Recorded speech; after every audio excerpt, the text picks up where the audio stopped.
chegando à parte final de nosso curso, é propriamente a aplicação prática da biomecânica. Temos que entender, já a essa altura do nosso curso, que quando nós falamos em respeitar os padrões biomecânicos, anatômicos do corpo, significa que nós devemos evitar justamente forçar. Um bom exemplo que eu gosto de dar aos meus alunos é o seguinte: imaginem que vocês estão na academia e façam a posição como se estivesse levantando um supino. E aí eu peço para as pessoas fazerem força, vocês podem fazer aí. Faça força como se estivesse levantando 500 quilos com a barra. Muito bem. Agora faça o mesmo movimento, fechando na frente, como se estivesse levantando os mesmos 500 quilos. E é notório, todos percebem que quando você fecha as duas mãos na frente, sente mais, aliás, sente menos a articulação. E existe não é que seja uma lenda urbana, existe um princípio de verdade. Não há ganho sem dor, baseado numa máxima em inglês, no pain, no gain. Só que temos que entender que em inglês, a língua anglo-saxônica, pain significa dor, mas pode significar também sacrifício, tormento, desconforto. Assim como gain é ganho, tudo bem. Mas você só consegue ganhos com sacrifícios e não sentindo dor. E a pessoa fala, a dor é a beleza entrando. Quando você chega ao momento de dor, é porque você já passou do seu limite. É preciso entender isso. Agora, se você é um atleta de alto nível, vai sentir dor. Eu quero ser fisiculturista? Vai sentir dor. Mas qual a necessidade de uma pessoa que quer apenas ficar em forma para o verão sentir dor? Bom, são conceitos. Mas a questão principal muitas vezes entende-se ou interpreta-se aquela dorzinha no ombro, aquelas dores que eu estou fazendo supino, como eu estou forçando a musculatura. E muitas vezes é a articulação sendo forçada.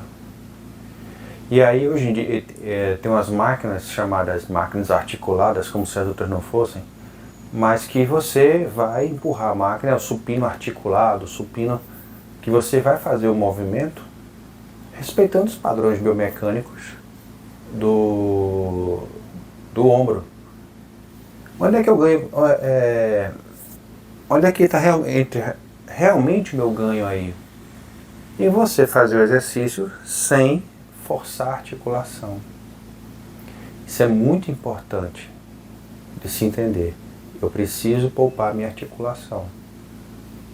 Por quê? Como eu já mostrei, né? Uma coisa é você ganhar força, outra coisa, aliás, aumentar o peso.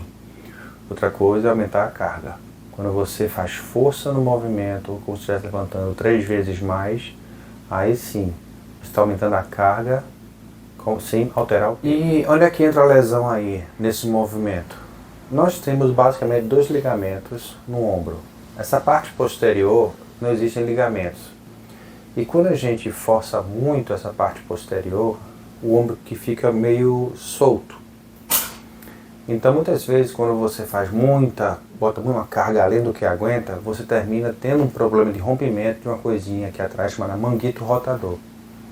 Apesar do nome ser referenciado por conta de fazer a rotação do braço, imagine você colocar o braço 90 graus, colar ao corpo, o cotovelo colar ao corpo, você abre e fecha as mãos.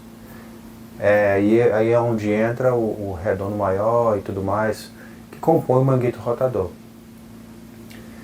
Quando nós não temos o manguito rotador bem desenvolvido, ele não vai segurar o rojão, digamos assim.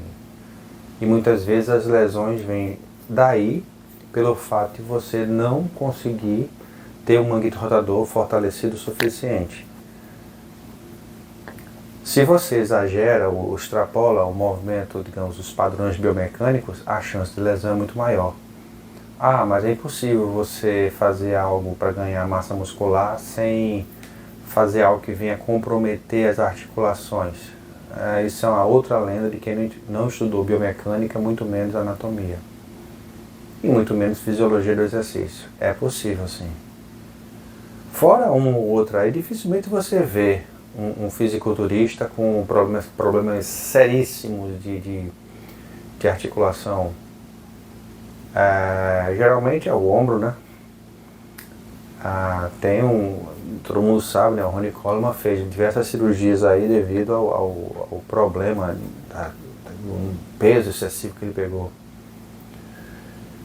Mas vamos chegar lá em uma coisa de cada vez. Então, no ombro, nós temos que ter esse cuidado. Toda vez que eu vou aqui, vou levar os dois ombros aqui, ok, joia. Se eu peço para você levantar nessa posição aqui os dois ombros, você vai fazer isso ou vai juntar lá em cima? Quando você abre, você está, imaginando que está segurando uma barra, você não está seguindo o padrão, digamos, natural do corpo. E aí é que vem os comprometimentos. Muitas vezes a gente faz alguma coisa que vai contra a articulação, sente aquela pressão e diz, agora sim eu estou sentindo a musculatura, e não é a musculatura. Muitas vezes é a articulação pedindo socorro. E muitas vezes quando a pessoa faz da maneira certa, sente o músculo sem sentir a articulação. Quando eu comecei a estudar biomecânica, muitas vezes eu ouvi de alguns alunos, caramba, foi a primeira vez que eu senti a musculatura funcionar e não sentir dor na articulação. Eu senti a musculatura sem sentir dor na articulação, incômodo na articulação. Então eu sou um gênio? Não, está no livro. Infelizmente as pessoas não querem estudar.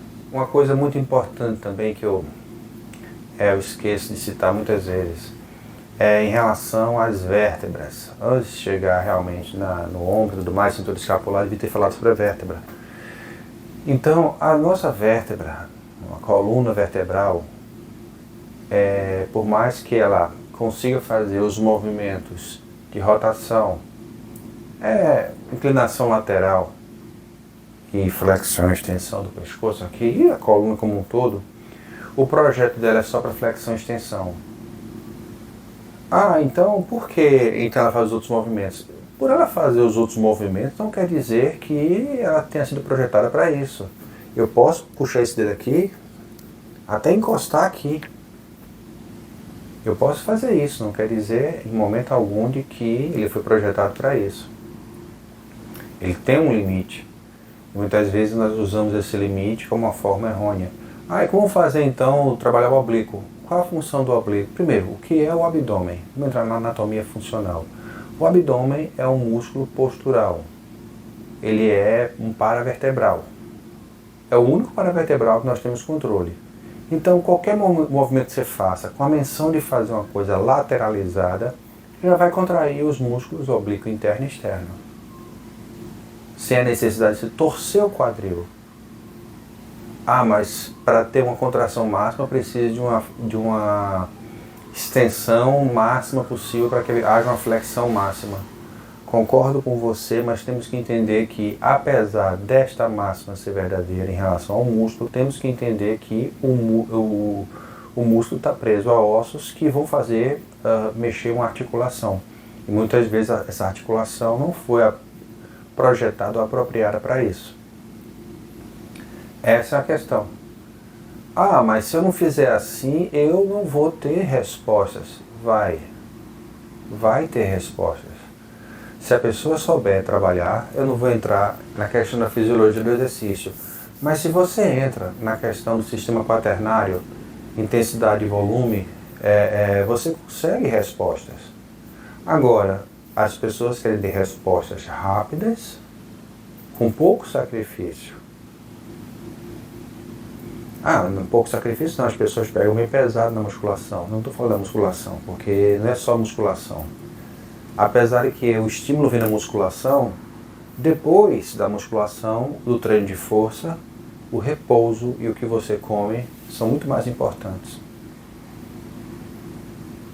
Então, as pessoas querem pegar peso, mas não querem fazer uma dieta, um regime bem direcionado, muito menos dormir ou ter o repouso que o músculo precisa.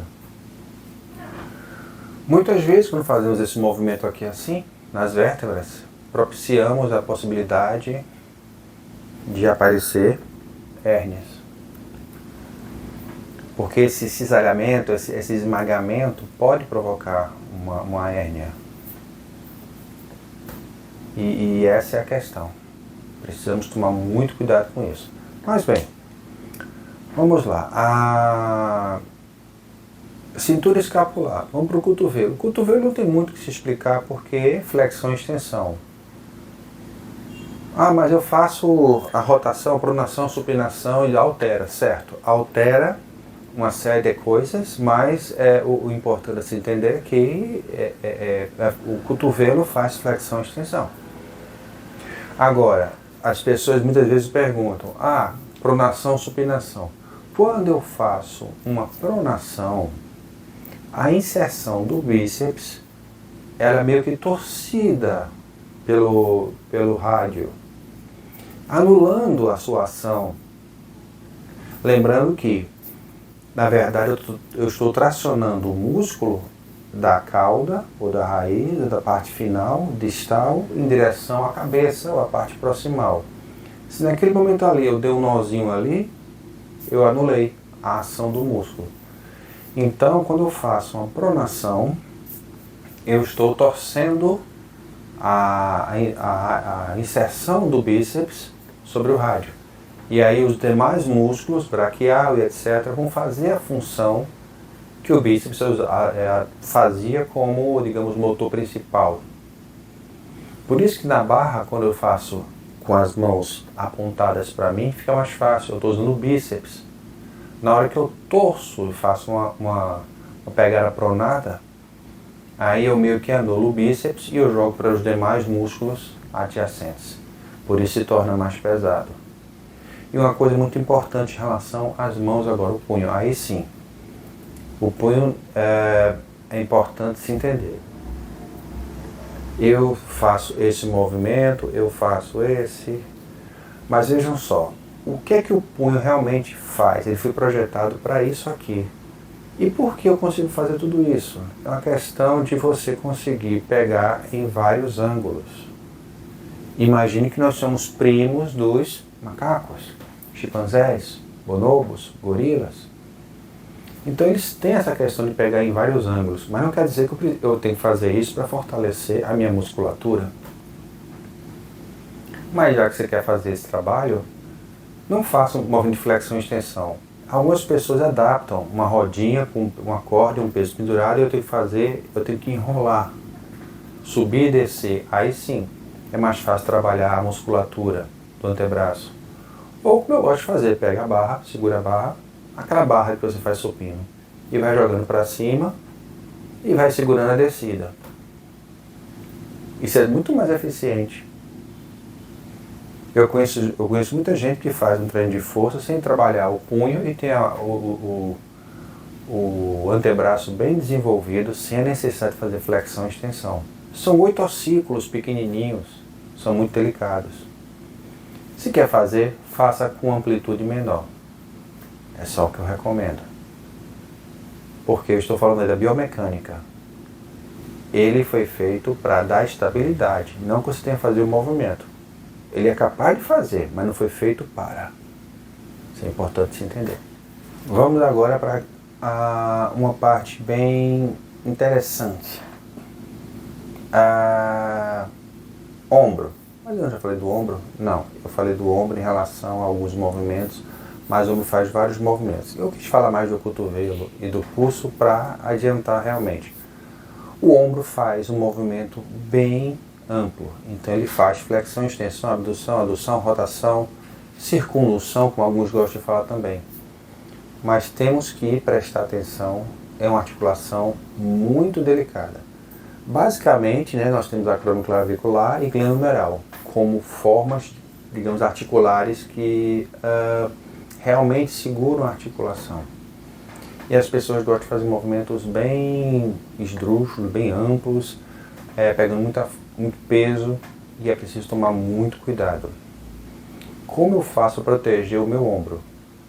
E aí, pense da seguinte forma: o que é que segura o ombro? Ali, o ligamento manguito rotador.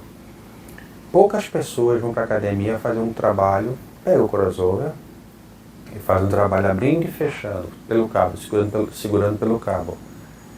Ou deitado no chão, assim de lado, fazendo a elevação ou puxando um peso. É mais complicado assim, mas é preciso fazer um fortalecimento de manguito rotador. Uma outra forma interessante também é você fazer um movimento super lento no ombro, imaginando que está carregando mais peso do que aguenta. Obviamente, para estabilizar o ombro, o manguito rotador vai atuar aí fortemente. Um rompimento de manguito rotador não é brincadeira. A coisa que dificilmente dá para se recuperar 100%. Algumas pessoas até falam que é melhor quebrar a clavícula do que romper o manguito rotador. E não é exagero. Clavícula, o osso se recupera, mas a articulação e músculo é mais complexo. O músculo, quando você rompe parte dele, assim outra parte substitui. Mas nunca se torna, nunca volta a ser 100% como antes. Então é importante se entender, proteger bastante o ombro. Não é porque o ombro faz muitos movimentos que eu vou pegar o peso da cialice até o peito e fazer o movimento completo. Eu faço os movimentos.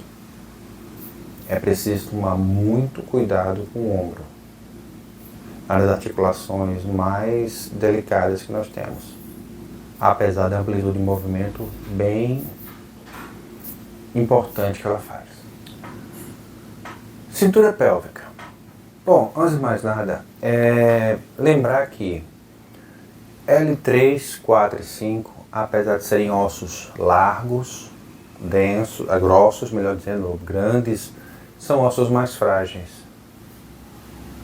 Tanto que quando as pessoas têm osteoporose, geralmente mulheres, um dos ossos mais atingidos, além do colo do fêmur, é o L4, L5. Então tem que se tomar muito cuidado, principalmente porque onde é que está o centro de massa ou o centro de gravidade do corpo? Próximo ao umbigo.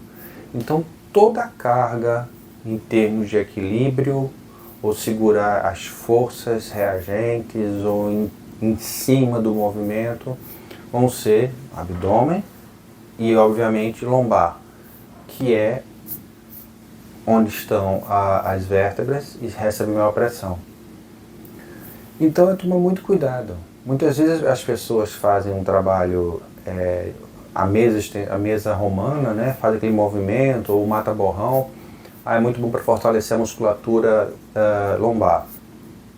O lombar é um músculo paravertebral, ele é forte por natureza, precisamos apenas alongar. Isso é um conceito, não meu, mas que eu adoto.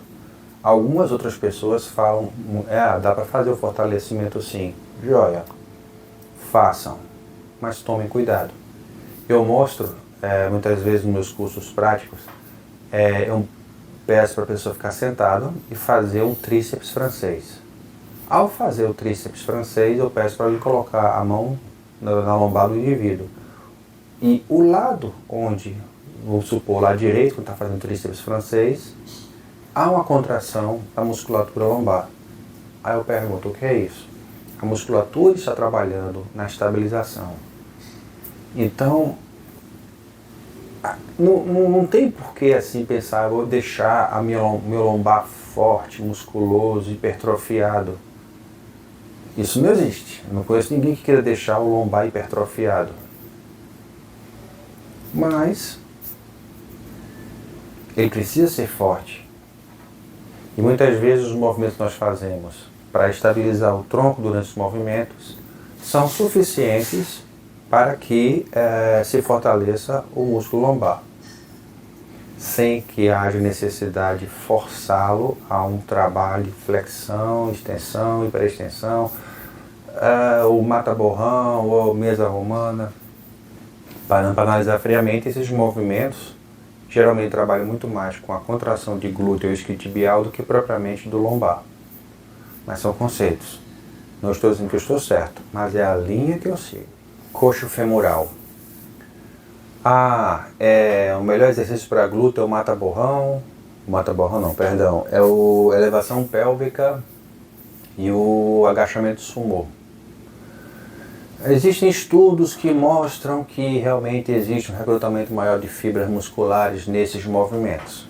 Não vou dizer que estão errados os estudos, mas lembrando, não é só músculo, é articulação. E olhando por esse aspecto assim mais incisivo que eu quero chegar, se eu pegar a cabeça do fêmur e a fossa do acetábulo, onde ela se encaixa, eu vou mostrar para vocês que existe uma liberdade de movimento muito ampla. Porém, existem vários ligamentos ali que é para dar estabilidade. E aí vamos lá. A grosso modo, para nunca mais esquecer, não tem como você aumentar um movimento de uma perna maior do que 23, 24 graus sem mexer com a pelve e mais do que isso, mexer com a outra perna. Então o movimento livre da perna devido aos ligamentos é 23, 24 graus apenas. É o mínimo. Por que isso? Somos animais. Imaginem um quadrúpede, um cavalo.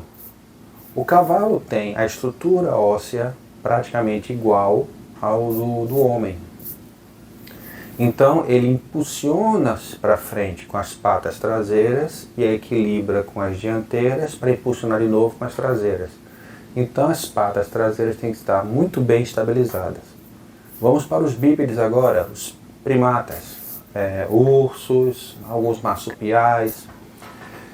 E aí entra na questão, o canguru, né, o marsupial, então entra na questão. O homem quando anda vai um pé, outro, um pé, outro, um pé, outro. Mas aí, o primata também se locomove também com os braços. E aí que tá, quando um primata salta, onde ele amortece o seu salto, ou ele impulsiona o seu salto com qual, digamos, estrutura? Membros inferiores.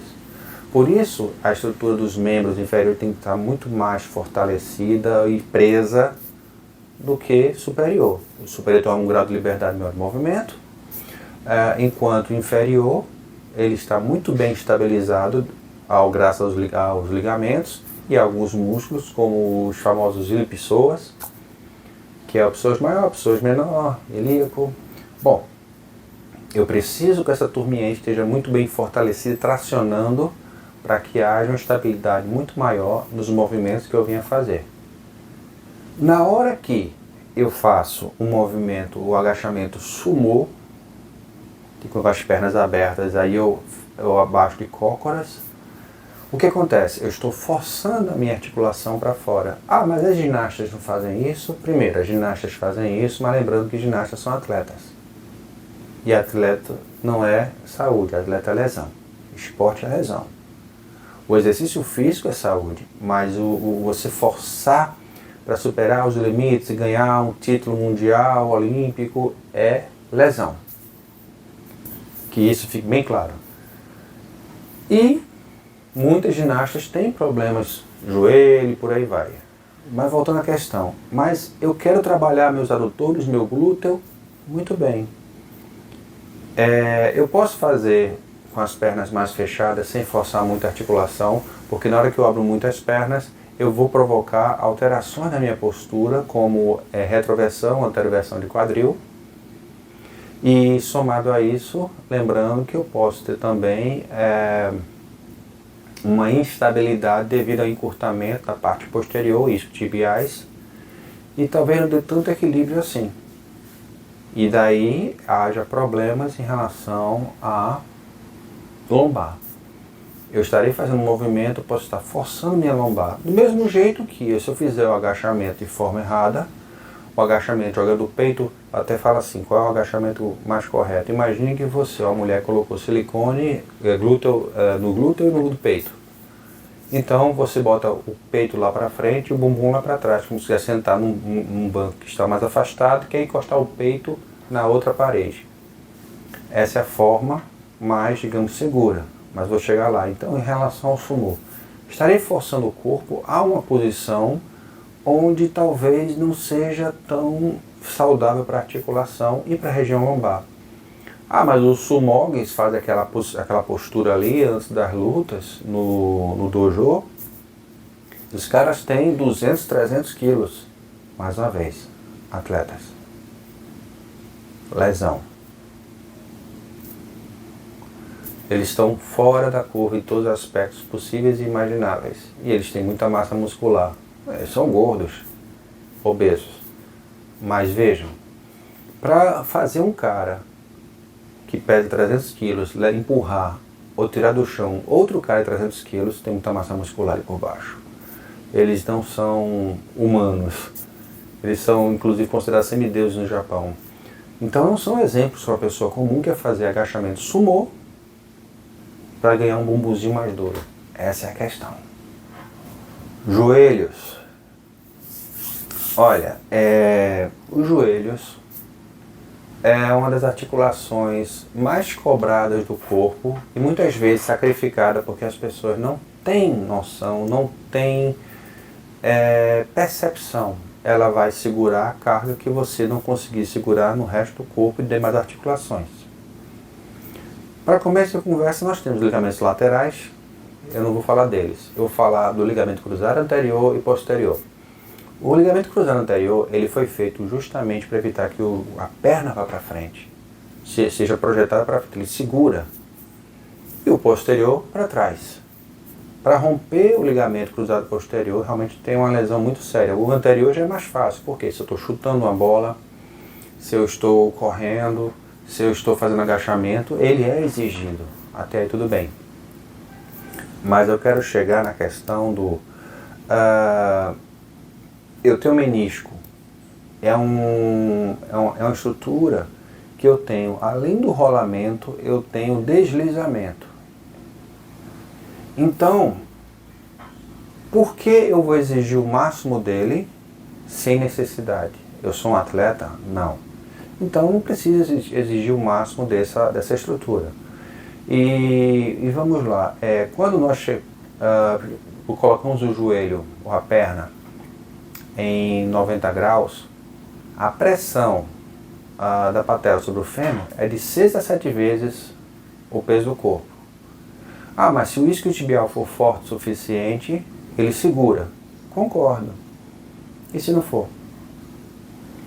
Então são coisas que a gente tem que começar a ter cuidado. Eu estou falando da biomecânica. Se o músculo não segura o movimento, quem vai segurar é a articulação. E é onde eu quero chegar. A gente fala muito em fortalecer, e para fortalecer eu vou forçar a articulação. Não, a gente força o músculo, não a articulação. E infelizmente também em relação à biomecânica é muito comum, eu fico observando, a minha esposa até acha que eu sou meio doido porque eu fico olhando na rua assim, eu vejo uma pessoa correndo, eu já fico assim observando, homem, mulher, velho, novo, olha que passada bonita, aquele ali ó, tem um genuval, um genuvaro, vai forçar.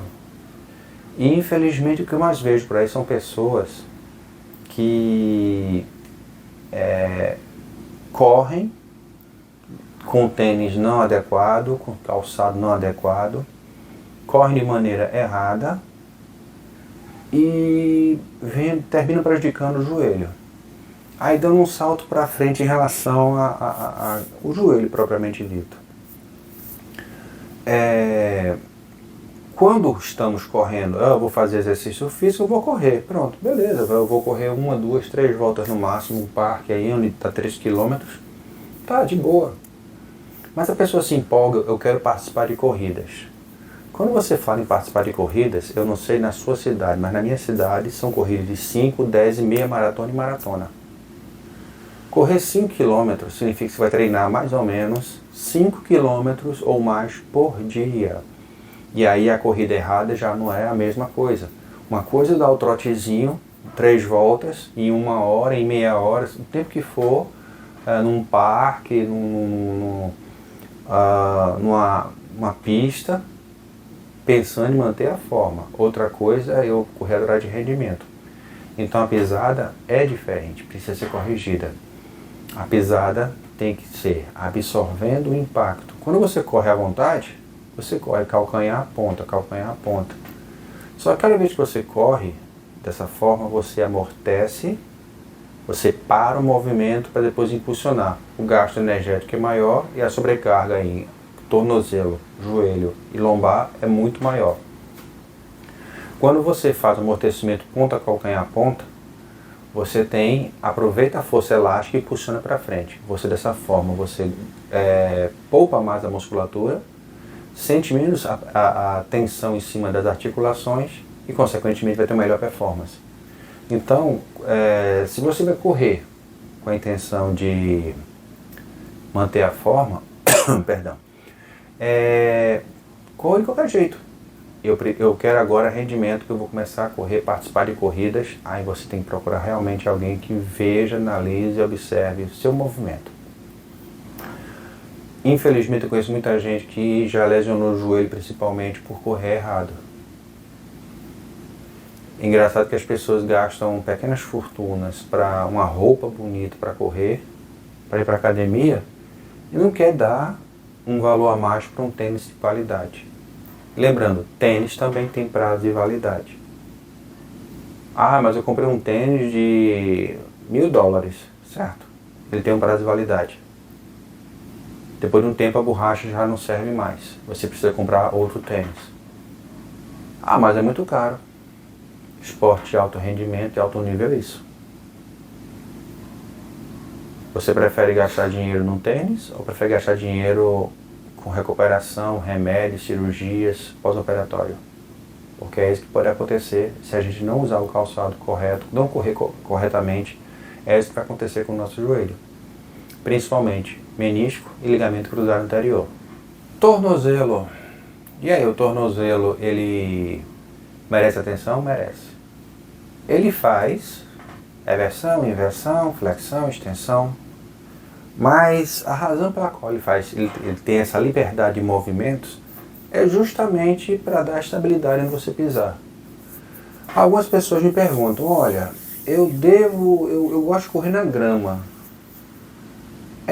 Eu devo correr com que calçado? Aí eu falo, descalço. Hã? O nosso pé foi feito para correr descalço. Lembre-se, Homem das Cavernas não tinham calçados. No momento que nós asfaltamos as nossas ruas, colocamos pedras, precisamos de um tênis para reproduzir o que era o movimento natural de pisar na areia, na grama. Mas se você vai correr na praia, vai correr na grama, vai correr na areia, corra descalço. Não é prejudicial, não? Não. Então, se você correr de forma natural, você na rua, etc., você vai correr da melhor forma possível, com o que realmente a natureza te deu. Mas não tem risco de causar uma lesão, não. Se você preste atenção onde você está correndo, nem tanto. Se você vai entrar numa mata que você não conhece, bote um calçado. Se você correr na areia da praia, eu vejo muitas vezes a pessoa andando na praia de tênis. Aí olha assim, melhor errar, pecar pelo excesso que pela falta.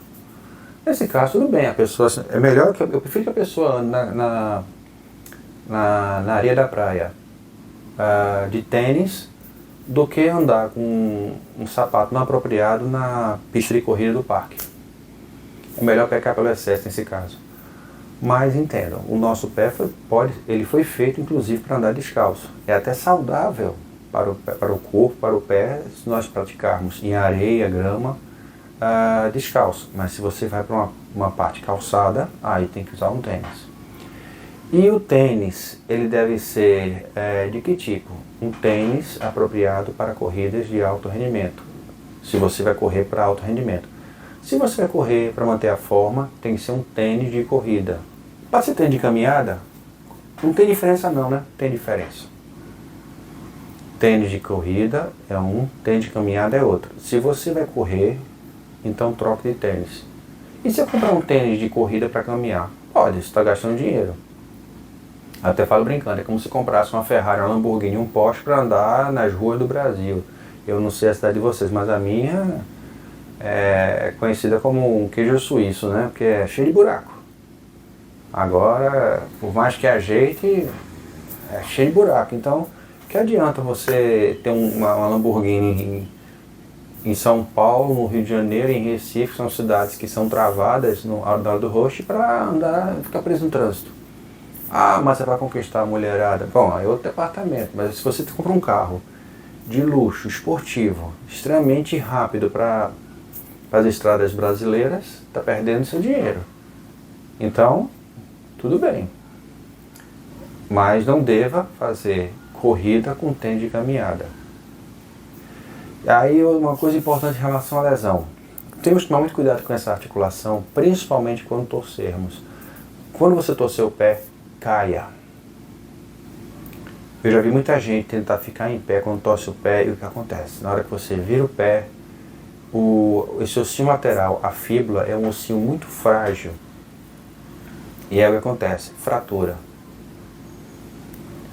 E é uma recuperação bem complicada. Então eu posso fazer o que eu quiser? Pode. Agora tente corrigir. Se você tem um pé para dentro ou para fora, o famoso 10 para as duas, tente corrigir, caminhe. Ah, mas não é fácil. Não, não é fácil. É toda uma questão de ajuste postural. Então, biomecanicamente falando, se você tem um genovalgo acentuado, um genovaro acentuado, é importante que se corrija essas posturas para que se evite lesões no futuro.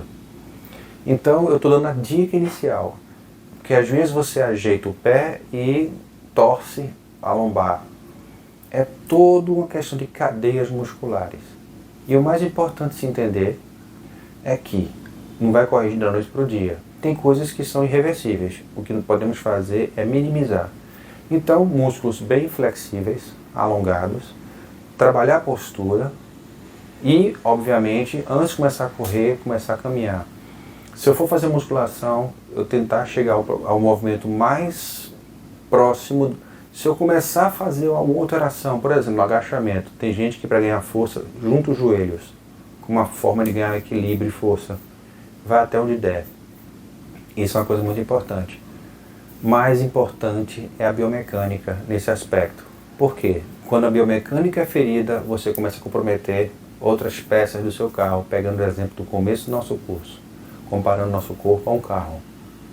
Então, se eu coloco um motor muito potente num carro que não é aerodinamicamente falando apropriado, eu vou começar a forçar muito o meu motor, mas eu vou começar a forçar as peças, a suspensão, a caixa de marchas. Então, muito mais importante do que eu botar um motor potente é eu adaptar o carro a ele ser capaz de ser um carro que tenha menor atrito com o ar, ou tenha maior facilidade de vencer a resistência do ar.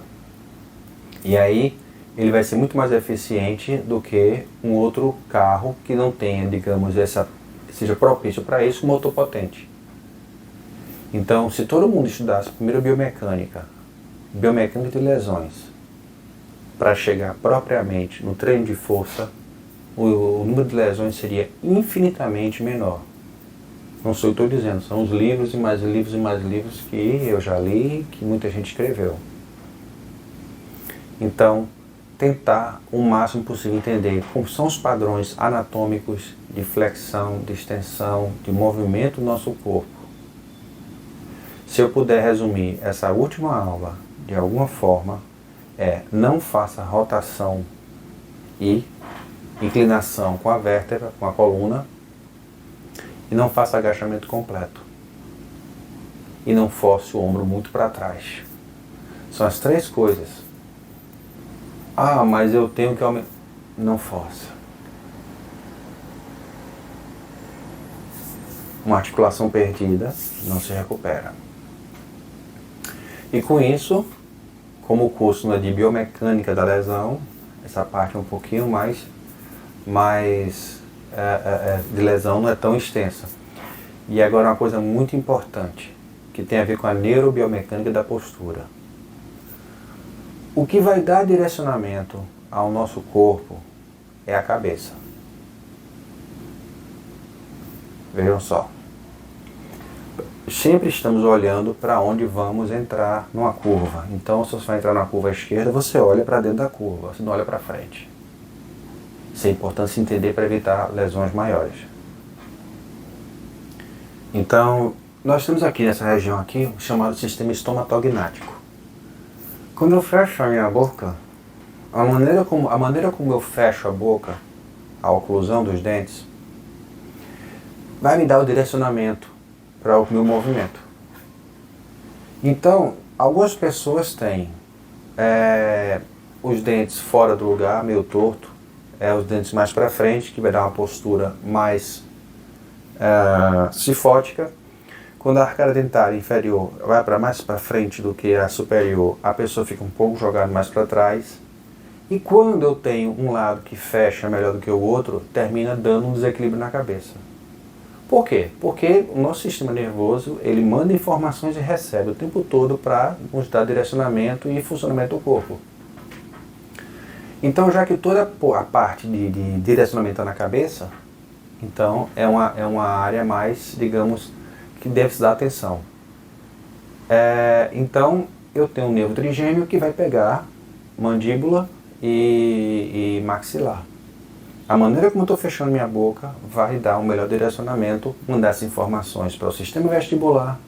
O sistema vestibular vai ajudar a dar esse direcionamento, vai mandar as informações para o sistema, para o cerebelo, tronco encefálico, os gânglios da base. Porque quando fazemos um movimento, nós temos uma série de etapas. O córtex pré-motor vai mandar informações para o córtex motor, área motora primária, secundária, suplementar, mandar informações para o cerebelo, que vai distribuir a informação sobre o movimento, primeiro para troncos, depois braços, depois coordenação fina, que é as divisões, digamos, funcionais: arque-cerebelo, palio-cerebelo, neo-cerebelo, onde o arque tem um controle de tronco e braços, palio, movimento, flexão e extensão, movimentos simples, digamos, brutais ou grotescos de braço e perna, e o neo-cerebelo, que é a coordenação fina. E aí manda para os gânglios da base, que é onde fica guardado o movimento. Você nunca esquece de andar de bicicleta, é claro, está lá nos gânglios da base, que manda informação para o corpo. Só que, para fazer esse direcionamento, eu preciso das informações da cabeça. E se nós não estivermos concentrados, observando como a posição da cabeça, qual a posição que a cabeça está adotando, vamos ter uma dificuldade de equilíbrio. Então, o que eu vejo muito em academia, as pessoas conversando, quando deveriam estar concentradas no movimento, olhando para o lado, olhando para o outro, olhando para cima, olhe para frente. Na ginástica laboral é a mesma coisa, a pessoa vai fazer o movimento olhando para o lado. Fique de frente para onde você vai fazer o movimento, sempre. Depois que terminar o exercício, olhe para os lados. Eu devo fazer isso em tudo. Se eu estou correndo, eu devo olhar para frente. Se eu estou fazendo judô, karatê, eu olho para frente.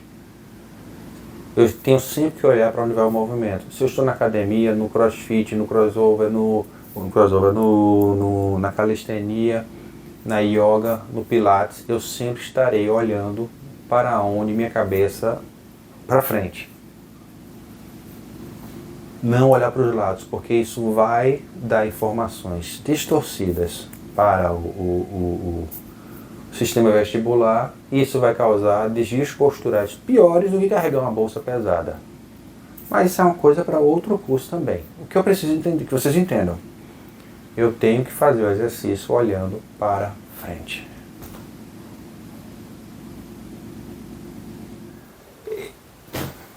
E para finalizar nossas aulas, vou falar sobre uma coisa que vai fechar melhor a ideia da questão de prevenção de lesão. Cadeia cinética aberta e cadeia cinética fechada. Se você abrir um livro de cinesiologia, biomecânica, talvez eles expliquem de uma forma tão complexa. É interessante como as pessoas gostam de complicar o que não é tão complicado, ou até piorar o que já é complicado.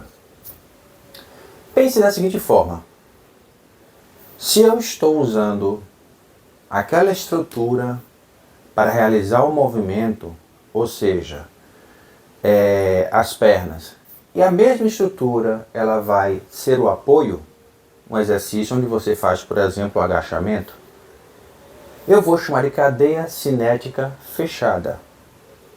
Eu tenho os pés apoiando no chão e, obviamente, quem vai fazer o exercício são as pernas. cadeia cinética fechada.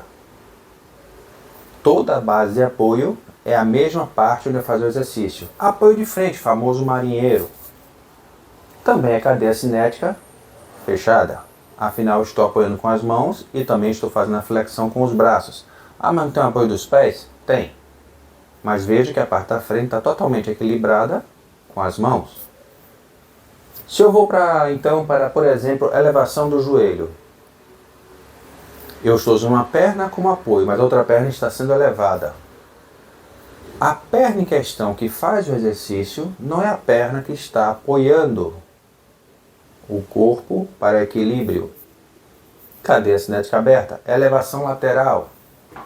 Cadeia cinética aberta. E aí vem uma dúvida que muitas pessoas perguntam, certo? E no caso da cadeira extensora? E no caso do leg press? Certo. Uma boa pergunta.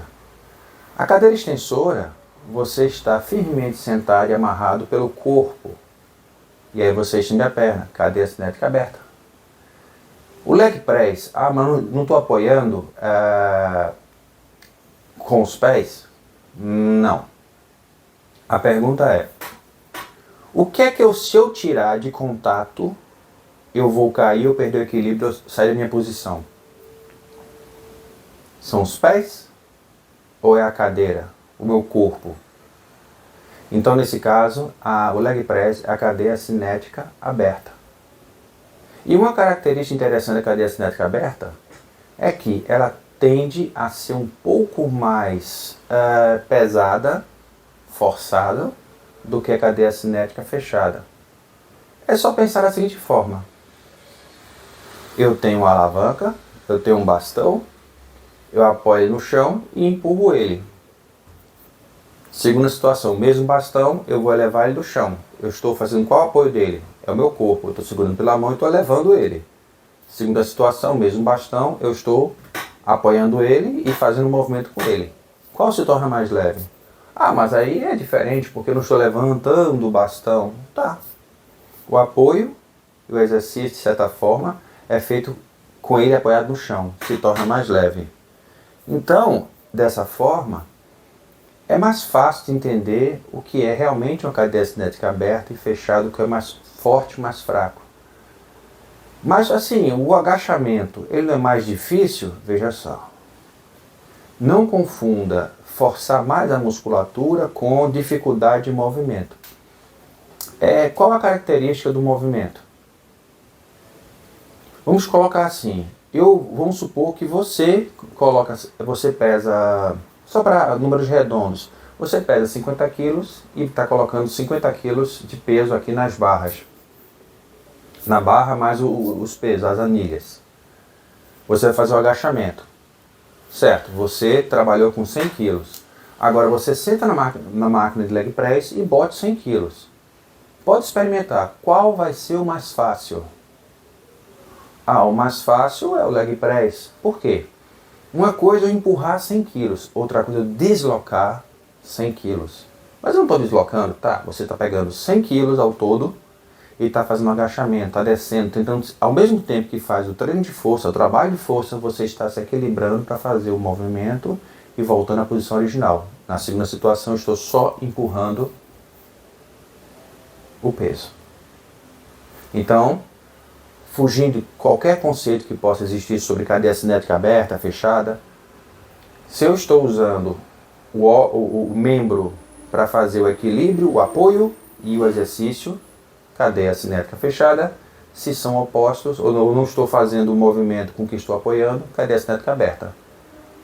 Se eu estou fazendo supino, cadeia cinética aberta. Apoio de frente, marinheiro, cadeia cinética fechada. É o mesmo movimento de braço, só que um você apoia as mãos no chão e o outro você apoia as costas para empurrar o peso com os braços, com as mãos. E com isso encerramos o nosso curso. O curso vai ficar gratuito na internet, reforçando o que eu disse no primeiro módulo. Mas se você precisa de carga horária deste curso, 5 horas de carga horária complementar,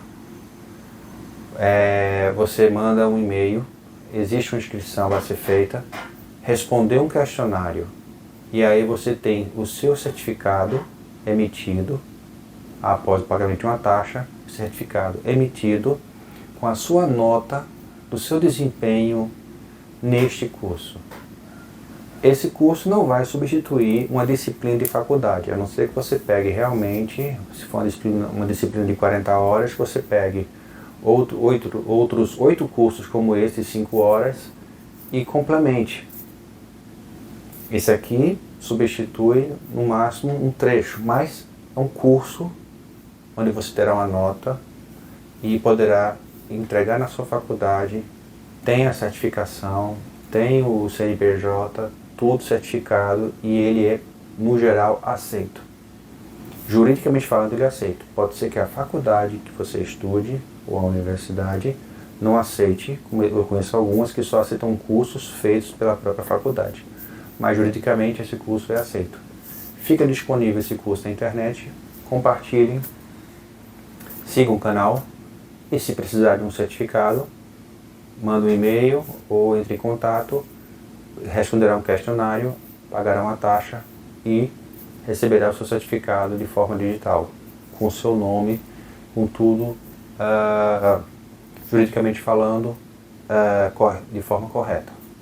Então, muito obrigado pela presença de vocês, obrigado pela atenção, espero que tenha sido proveitoso, estou aberto a responder quaisquer perguntas que venham surgir por conta desse curso. Grande abraço.